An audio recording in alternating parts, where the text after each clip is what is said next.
प्राचीन काल में मगध राज्य के एक प्रसिद्ध संत गुरु अनिरुद्ध अपनी गहरी समझ और अद्वितीय ज्ञान के लिए जाने जाते थे। लोग दूर दूर से उनके पास अपनी समस्याओं का समाधान लेने आते थे। एक दिन एक युवा दंपत्ति विवेक और मीरा गुरु के आश्रम पहुंचे। दोनों के चेहरे पर तनाव और चिंता के भाव थे। विवेक ने कहा, गुरुदेव, हमारा विवाह 3 साल पहले हुआ था। पहले सब कुछ बहुत अच्छा था, लेकिन अब हमारे बीच छोटी छोटी बातों पर झगड़े होने लगे हैं। हम एक दूसरे को समझ नहीं पा रहे हैं। कभी पैसों की तंगी की बात होती है तो कभी परिवार की जिम्मेदारियों को लेकर।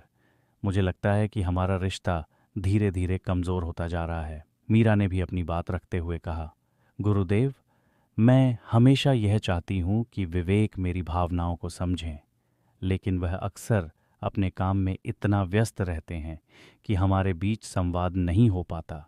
मैं घर और बच्चों की देखभाल करती हूँ और मुझे लगता है कि मैं अकेली इन सब का बोझ उठा रही हूँ। गुरु अनिरुद्ध ने दोनों की बातें ध्यान से सुनी और कुछ देर सोचते रहे।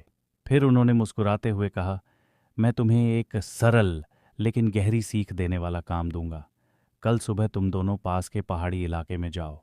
वहाँ एक तालाब है और उस तालाब के किनारे एक पेड़ के नीचे एक दीप जल रहा होगा। उस दीपक की लौ को बिना बुझाए यहाँ लाना है, लेकिन ध्यान रहे, दीपक को लाने के दौरान हवा तेज होगी, रास्ते में कांटे और पत्थर होंगे और तुम दोनों को एक साथ मिलकर यह काम करना होगा।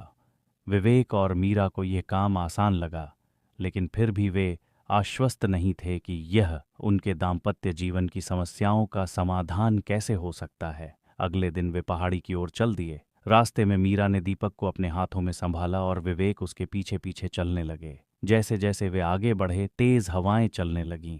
मीरा को दीपक की लौ बुझने का डर सताने लगा। उसने विवेक से कहा, कृपया अपनी चादर से इसे ढक दो, नहीं तो यह बुझ जाएगा। विवेक ने तुरंत चादर से दीपक की लौ को बचाने का प्रयास किया। थोड़ी दूर चलने के बाद उन्हें पथरीले रास्ते पर चलना पड़ा। मीरा के पैर में चोट लग गई और वह रुक गई। विवेक ने उसे सहारा दिया और बोला, तुम दीपक संभालो, मैं तुम्हें इन पत्थरों के बीच से सुरक्षित निकाल लूंगा। रास्ते में उन्हें कई चुनौतियों का सामना करना पड़ा। कभी तेज हवा, कभी ऊबड़ खाबड़ रास्ते और कभी झाड़ियों के कांटे। हर बार जब मीरा कमजोर पड़ने लगी, विवेक उसकी मदद करता, और जब विवेक थक जाता तो मीरा दीपक को संभालकर आगे बढ़ने का हौसला देती। आखिरकार दोनों तालाब से सुरक्षित दीपक लेकर गुरु अनिरुद्ध के पास पहुंचे। दीपक की लौ अब भी जल रही थी। गुरु अनिरुद्ध ने उन्हें देखा और मुस्कुराते हुए कहा, तुम दोनों ने यह दीपक बिना बुझाए यहाँ तक पहुँचा दिया, लेकिन क्या तुम समझे कि इस काम का वास्तविक अर्थ क्या है? विवेक और मीरा ने एक दूसरे की ओर देखा और फिर गुरु से कहा, गुरुदेव, यह यात्रा आसान नहीं थी।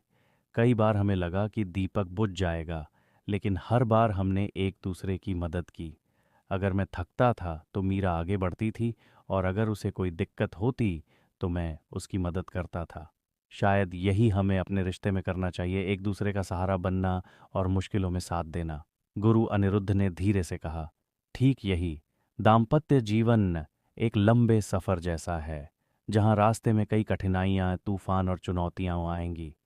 लेकिन अगर तुम दोनों एक दूसरे की भावनाओं, समस्याओं और ज़रूरतों को समझकर साथ निभाओगे तो तुम्हारा संबंध हमेशा स्थिर रहेगा, ठीक उसी तरह जैसे इस दीपक की लौ स्थिर रही। एक सफल दाम्पत्य जीवन का आधार है सहयोग, संवाद और एक दूसरे को मजबूती देना। विवेक और मीरा ने गुरु को प्रणाम किया और समझ गए कि दाम्पत्य जीवन में सबसे महत्वपूर्ण है एक दूसरे की भावनाओं का सम्मान, एक दूसरे के साथ और कठिनाइयों का मिलकर सामना करना। दोस्तों, दाम्पत्य जीवन में खुशहाली तभी आती है जब पति पत्नी एक दूसरे की जिम्मेदारियों और भावनाओं को समझते हुए मिलकर जीवन की चुनौतियों का सामना करते हैं।